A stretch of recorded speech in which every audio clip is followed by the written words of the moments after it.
Hello, you wonderful people, and welcome to another episode of Super-Fanta-Fi. This being a show where I talk about TV shows of supernatural fantasy or science fictional genre. For today's episode, I'm going to talk about the latest episode of Timeless. Side note, I will let you know, this is my second time recording this. I started the recording over because I was like, I literally spent most of that recording rambling on about other stuff, so I'm going to try and cut that out of this one. Nevertheless, this episode was a very interesting one because it was about Bonnie and Clyde, which kind of came as a surprise to me. I ended up catching the title episode like a week or two ago, so I already knew it was coming, but I thought it was going to be next week's episode. I didn't realize it was this week's episode, so it kind of caught me surprised, but I was like, oh, that's still pretty neat. Bonnie and Clyde aren't people I'm that familiar with. Little stuff here and there, but nothing too, like, it's not like I'm well versed in them, you know. I'm not, granted, history is not my biggest subject. I know stuff here and there. I'm familiar with certain things, but like Bonnie and Clyde aren't one of them. So the whole situation, that opening was pretty brutal. I was like, man, because Lucy even explained it later on, being like, exactly like, it was like 130 plus bullets were put into that car. I was like, man, that is crazy. Even crazier when you end up finding out that the lieutenant, the head investigator dude, like that, those were cops killing them. I thought they were mobsters from another gang or something. I'm like, because that seemed like a mobster style way of like taking someone out. That didn't seem like a cop way, but I mean, it was the 30s, so it was a different world back then, I guess. Side note, the actor who played the lead investigator, I can't remember his name. He was her character's name? Nora. She's Rashida Jones' mom, and she played a character in Twin Peaks. I'm pretty sure her character's name was Nora. I could be completely wrong, but that was her husband that was in jail. That whole situation. So I just, like, to me, that was kind of like the first thing that kind of pops in my head, because it was like, because I watched Twin Peaks. What was it, like, sometime last year, I think. Early this year, or something late last year, I don't remember. Nevertheless, it's just that actor, I see him in a lot of stuff, not just that, but that was just kind of the most recent thing I've seen, even though the show's like 20-some years old. Granted, you know, it is coming back and everything, so, I mean, which I'm super excited about, but nevertheless, it's just kind of interesting that would be the most recent thing I saw him. But, you know, you see him, actors from time to time. He's one of those actors I've seen from time to time. I just, for the life of me, can't remember his name, and I feel like such a dirtbag for that. But nevertheless, moving on. Like I said, it just interests me that it was like, he took them out that way. I mean, throughout the episode, you kind of see he isn't necessarily a bad guy, because of the whole situation with Rufus, it was like, you know, which, you know, Rufus is like, yeah, he said my name is Rufus, blah, blah, blah. It's like, no, my name is Wesley Snipes. And he shows him his ID. He's like, and he shows that to Flynn. It's like, yeah, this guy's Wesley Snipes. He's like, trust me, he's not Wesley Snipes. And it's just like, you know, he could have, you know, it's a time in, you know, American history where it's like easy to really denounce someone trying to tell you the truth. And it's like, you know, he could have easily pushed for Rufus, but he ended up telling Flynn, he was like, no, he's like, I was in a situation like that before. And it's just kind of like, a crowd of people don't scare me. Do you actually think I'm gonna bow down to you? What you want is like, I'm here to get Bonnie and Clyde. He's obviously not connected. He even lets Rufus go later on after he gets some more information. But nevertheless, so it's not necessarily like he's a bad guy. He is kind of like doing what he needs to. Because in the situation with Bonnie and Clyde doing the things the way he did, it's kind of like, it makes sense, because it's like they are very notorious criminals. They needed to be stopped.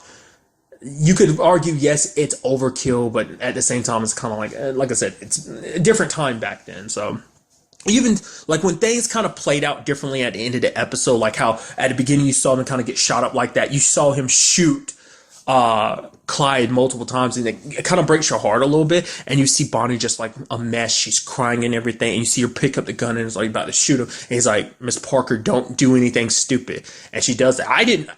To me, I knew it was going to go either one way. Either she's going to point the gun at them or point the gun at herself. Either way, you saw him. He didn't want to do it, but it was just like it had to stop them. So in that sense, you saw the point where it's like he probably was going to arrest her. The only reason why he took the multiple shots at Clyde was because Clyde had his gun and picked up and was about to shoot at them. So, and at that point, it was kind of out of defense. But, you know, when it came to her, he didn't want to. You even saw the sad look on his face, like, yeah, he stopped him, but that's not necessarily how he wanted things to go, it seems. So, but that's, you know, kind of getting caught up in all of that. Kind of, I need to kind of focus and talk about well, that's obviously part of the episode, but, you know, other stuff that's went down. For one, Lucy and her fiance, Noah, apparently, she's trying to give it a go, and it's like not working out, because he notices that every time he tries to reach for her, she kind of like pulls her hand back a little bit. He's just like, you know, it's like you left and you came back a different person. And it's just, Because for Lucy, she was trying to make things happen. It's like, oh, this is kind of their first date for her, but for him, it's like the 400th. And it's like, it's so weird trying to casually bring up stuff, trying to learn more about him. She just kind of wanted, this is a part of her life, but, it's just not working out. But then you have like Wyatt being like, well, then dump him then. Like, let him be off with the person he's supposed to be. But she's like, the fact of the matter is, maybe we're supposed to be together. Because in this timeline, in this alternate timeline, we fell in love. So obviously we were kind of meant to be. But he's like, well, think about the original timeline. You had your sister, you didn't have him, and you weren't dating him. So it's kind of like maybe it's not meant to be. Maybe in the original timeline he found someone else that he was meant to be with. It's such an ironic conversation because it's like Wyatt even brings it up later in the episode. Lucy has such a problem with the situation of the thought of fate when it comes to love and everything. It's like everything else in life, you're fine with fate and destiny and things are always meant to be this way. But when it comes to your own love life, you just have such a hard time believing in a concept of fate. It's just kind of interesting. Because also in this episode, we got to look at, alongside Bonnie and Clyde's story, which is very interesting. Like I said, I didn't know that much about Bonnie and Clyde. So finding out that apparently Bonnie was actually married before she got caught up with Clyde and everything, and it's just kind of interesting. Like she kind of ran off with him, just because like she just followed her heart and everything, and it's just like, and I think Wyatt said it best in this episode, being like, yes, you could argue, yes, they're killers, they're bad guys, yeah, but it's like you can't deny the fact is that they are in love. So you had the whole situation where basically to kind of make it a little easier to be around Bonnie and Clyde, that they trust him a little bit more. Lucy, because she was still wearing the wedding ring from, the engagement ring from Noah, Wyatt took it upon himself to kind of give them a cover story, and he kind of tells them essentially the story of how him and Jessica met, and like when he proposed to her and everything, kind of use that story as their cover story. And it just, you kind of see, because for one, you see, it's interesting because, being the historian that she is, that Lucy's sitting there and she's fascinated. Like when they first entered the bank at the beginning of the episode, you saw Lucy's face kind of light up like, oh my God, I'm standing in front of Bonnie and Clyde. But then it was also being there in front of them and everything, hearing their stories, just like, oh, it's so romantic, which in a sense it was. It's just kind of one like two kids in love type of story. I mean, like granted, one of the kids is married and whatnot, and, ended up kind of dumping her husband for another man. But I mean, details, right? But still, it was a very sweet story. So, even hearing, Wyatt's story was kind of sweet too. Not just kind of sweet. It definitely was. It was very heartbreaking because the entire time you see him telling the story, I was like, they're not going to buy this article, because it's like, you can see him getting all like teary eyed. It's like, you can see how sad he is telling that story. It's like, holy crap. And then it kind of convinced them, like him and Lucy kiss. And it's like, but afterwards they were like super awkward about it, because it's like, we've all kind of pointed at, it's been obvious that there might be something between Wyatt and Lucy, which later on in the episode they kind of like, oh yeah, it's the heat of the moment thing. Yeah, nothing about it. Like, obviously I'm not going to take, heat of that. Yeah, right. Let's just go back to our lives. See you tomorrow. And they walk away and they look sad. It's like, you totally have feelings for each other, because Lucy and him, when they were laying in bed together, having to listen to Bonnie and Clyde, quote unquote, go at it. You heard them kind of rustling around, making out, and doing their thing, and it was just like super awkward. They're just laying in the bed next to you, hearing all that sound. It's just like, yep, I thought you said they'd be done. Like, I thought you said, hey, they'd pass out by now. And it's like, well, apparently not. But essentially, she kind of brings up the fact is that reason why she has such a problem with the idea of fate when it comes to love is like, there are billions of people on this planet, and it's like, there's just that one person for you. She doesn't believe in that spark, that like, oh, the person that you're meant to be with, that lightning bolt moment of like, oh, this is it. This is where all the stars in the universe align together. And for Wyatt, he had that with Jessica. And then she kind of brings up the fact is, it's like, you might have been with that person you were meant to be with, but it doesn't mean you have to spend the rest of your life alone when they're gone. And you see that moment of just her looking at him and stuff like that. Like, it's like she's talking about herself without realizing she's talking about herself. Because it's so obvious they have a thing for each other. It's been pretty obvious. I kind of kept bringing that up because, like, the whole Lucy's journal thing, that's what I think she kept referencing. The fact is that, like, Flynn kind of threw that in, Wyatt's face, being like, oh, the fact is that he won't let go of his wife and stuff like that. And I'm thinking that's reference to the fact is that Lucy and him, there might have been something there, but that was her writing the journal and being like, oh, she didn't know how to really confess her feelings to him, because it's like Wyatt wasn't ready to move on because of his wife. And I think maybe that's one reason why he isn't moving on, especially in this situation, even though him and Lucy, I mean, for one, it's obviously to keep it professional, but they're afraid to admit how they feel towards each other. Lucy, because it's like, obviously his wife, Jessica means a lot to him. And for Wyatt, it's like Jessica means a lot to him. So it's kind of like, I'm sure in some shape or form, and I'm sure like a lot of people who've lost their significant others feel that way. Like they feel like they're cheating on that other person. It's like, how dare I go off and be happy again? It's like, at least that's how I view it, and that's how I think of it. So I'm thinking that's kind of a similar thing in that situation. We ended up, interestingly enough, finding out that apparently the key that Bonnie and Clyde had stole is actually originally from Henry Ford. So is he connected to Rittenhouse? Maybe, maybe not. And also the key apparently says the key to the beginning of time, and as well as the key to the end of time is what that one key represents. Which I'll get to that in a little bit. But essentially, well, I'll kind of tie that in at the end of the episode. But for them at the end of the episode, I mean, they're not really at the end of the episode, but when they are kind of cornered, and that basically that guy sold the team out, who sold Bonnie and Clyde out and tried to like get them to turn on Wyatt and Lucy. Apparently, interestingly, end up finding out because apparently the investigator, he offered that guy kind of a deal so he doesn't serve time for all those murders he was kind of a part of. But apparently, from what Lucy says, it was actually him who pushed Bonnie and Clyde to go through with things as they did. Like he was the one that he was kind of, in her words, he was the psychopath. He's the one that kind of pushed him to go on that killing spree. So really, it's more so his fault than theirs. I mean, yes, they kind of got swept up in it too, but it was just kind of like him who kind of instigated it. So it's kind of his fault, and he also has the nerve to turn on them like that, and ended up getting them killed. He's like like I said, I mean, granted, Clyde kind of killed him, so I guess it kind of worked out. I am curious how that worked out in history. I'm wondering. I'm sure that was probably historically accurate about how like that guy sold them out. I'm wondering like how much of a did he have to do with the killing spree and stuff like that, or was that just a character they made up specifically for the story? Or is that I feel like a lot of this stuff is kind of I mean, it being a time travel show, they have to be historically accurate or to a certain degree or whatnot. So, but nevertheless.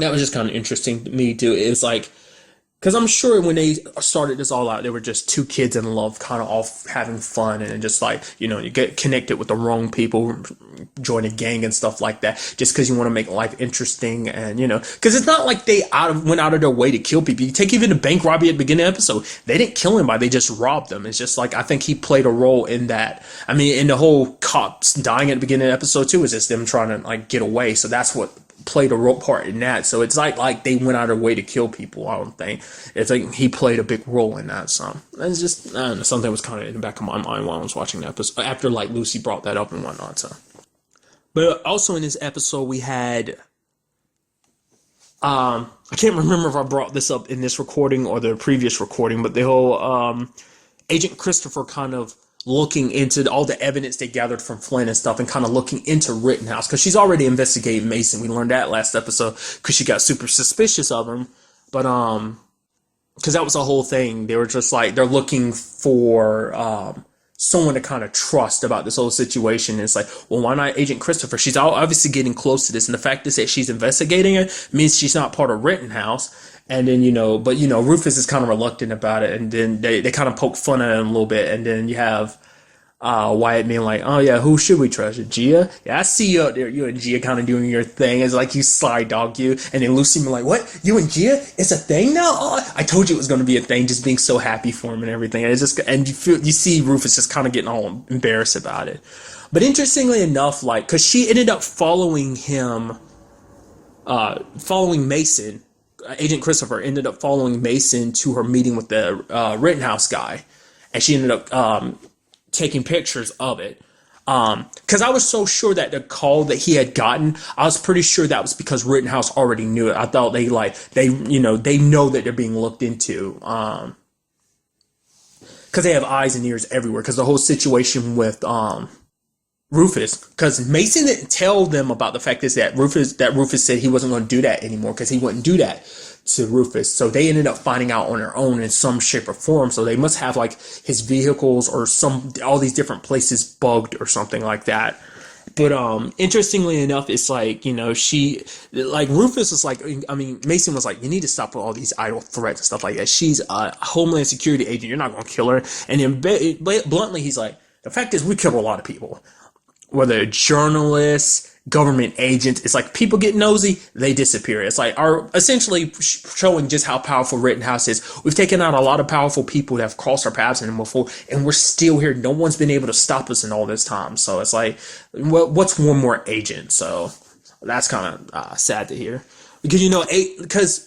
For Mason, he wants to like try and get any information. It's like, oh, if I can do anything to help, just let me know because he wants to try and push her away from it. Like I said, bring it up. Like, once again, I don't know if I said this in the original recording or this one, but the fact is, Mason isn't a bad guy. He is legitimately trying his best. That's why, like, he can't be trusted because he's in a situation where he's too deep into Rittenhouse's pockets. I don't think he'd sell out the team if they came to him, but the fact is that Mason's every move is watched, so there's no way that they'd ever it ever slip through their eyes and ears that like, oh, like apparently they know about us too, that Wyatt and Lucy know they're being recorded and whatnot. So plus, I mean, there's also the other side of it where it's like, maybe Mason would sell them out though. There is that you can't put that past them because it's like when people are in a desperate situation, their survival kind of comes before anyone else. He says he cares about Rufus, but maybe he sell out Wyatt and Lucy just to make sure that Rufus was the only one that kind of made it out of it. Okay, so it's like, I mean, who's to say? But Agent Christopher does come to Rufus and kind of corners him and is asking him all this stuff, which Rufus is like, don't do this. Don't stop asking questions. She's like, are you threatening me? He's like, I'm not threatening you. If you have someone that you care about, please just let this go. But she won't let it go. And she's like, oh, so you want to tell me about Connie? He's like, I'm going to tell you about Rittenhouse. Because apparently Mason went broke about 5 years ago. He was on the edge of bankruptcy, and then like basically Rittenhouse funded him just because of the whole cycle of things. Like, my question, like what I'm wondering is, did everything kind of play out a certain way? Did they help him build a time machine, which will later on help them go back in time and become the powerful entity that they are now? Is that what that ended up being? Or have they always worked in the shadows and they, because it's like I brought it up before, their ultimate goal, in my opinion, what I think it is to kind of become even more powerful than they are now. And that's to use time travel in their favor. What I'm curious is, like, it's like I said before, is it a cycle of them being the reason why they're as powerful as they are because they have Mason build a time machine and it plays out in their favor?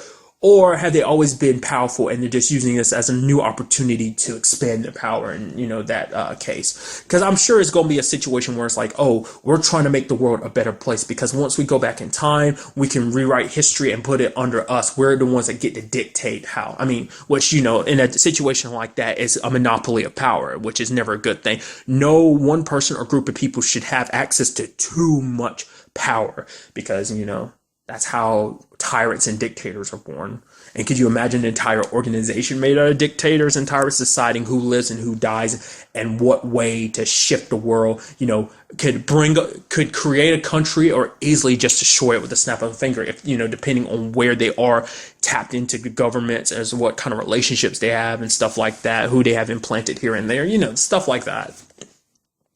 So at the very end of the episode, kind of tying everything together, because next week's episode does take the team to 1780, so a little bit after the Revolutionary War, a little after the Declaration of Independence has been signed. Because at the end of the episode, we saw Flynn use the key to kind of unlock a clock, mechanisms kind of work, and it opens up and shows like a little paper with a little, I forgot what, it's kind of like a wax seal on it, a red wax seal, and he opens it up. So I kind of already figured it because of that ending, but at the same time, it's like that helps kind of, essentially Flynn has kind of narrowed it down because we've found out that Rittenhouse has existed since the beginning of the country since like the Revolutionary War. So basically, whatever that note was that he's read, I'm sure it's going to pinpoint him to exactly who he needs to take out to wipe out Rittenhouse. It's like you take Rittenhouse out at the source, at the beginning of its start. You take out the key players and you hopefully destroy the organization. Maybe. Because the thing is, you have to wonder is, I get the feeling Rittenhouse is like a Hydra. A lot of people use that example lately. I don't know, I can't remember what it is lately I've been watching, but something else kind of used a Hydra example, which cut off one head and there's many more that kind of grow in its place. So I feel like Rittenhouse is that kind of organization. Definitely here in present day, so it's not just one person you can take out. There's like a whole group of people that works behind the scenes, but I'm sure even back then it kind of worked like that. So the thing is I was going to bring up is the fact is that on the Latin it says the key to beginning and the key to the end. Now, whether that was kind of a note to some key, like note to like target Rittenhouse, kind of its beginnings and its end, but really I think of it just kind of as a means of being like literally the beginning and end of time, which is like once again tying into what I think is what Rittenhouse is trying to do, become as powerful as they can by getting their reach, having their reach extend throughout both directions in time, both past and future, is kind of what I'm thinking. And that's kind of interesting too. I haven't even thought about it. The fact of the matter is, I wonder will this show kind of go in that direction. Most time traveling stuff doesn't really go the opposite direction. Usually it's like, oh, travel to the past. Well, whether it be any situation where they travel to the future. Because even take something like, 12 Monkeys. I think that takes time. They travel into the future in 12 Monkeys, don't they? Maybe they don't. I don't know. I mean, to a certain extent, certain characters, depending on where they exist in time, like, you take like Cassie, for example, she's technically traveled to the future, so, but nevertheless, it's just, it doesn't happen. The only show I know that really happens in is like, you take something like Doctor Who. That's like the only show I can think of that's done. I'm sure there's other shows, but that's the only show that I'm really familiar with that does like traveling to the future and whatnot. Nevertheless, just a great episode, and I'm just curious to see where everything like goes from here, especially considering they're going back to like possibly the beginnings of Rittenhouse. The team probably doesn't. I mean, they know that that's around the time Rittenhouse started, but I don't know if they'll go into it knowing that. Especially now, Flynn's kind of a step ahead of them. He'll know. I mean, because from what the little bits of the previews I've seen, because it looked like it was Flynn talking to Lucy, so I'm sure he's going to talk her into like, hey, Rittenhouse needs to be taken out. So. I mean, because that's the question, like, it's such a powerful group is already, like, infiltrated their group, like, it's this whole, like, they're kind of on the side of Rittenhouse, traveling through time, trying to stop Flynn. So the question is, for Wyatt, I'm sure it's to do both. He needs to stop both Flynn and stop Rittenhouse. But the fact of the matter is, maybe stopping Flynn just keeps Rittenhouse more powerful. I mean, who's to say? I don't know. We really have to wait till the next episode to see what kind of answers do we get to this whole situation, find out like what's really going on. So, gonna be very interesting to see how everything plays out. So, but really, that's all I want to talk about in this episode. Till the next time we meet, be happy, be safe, live life to the fullest, and enjoy it. Good day and goodbye.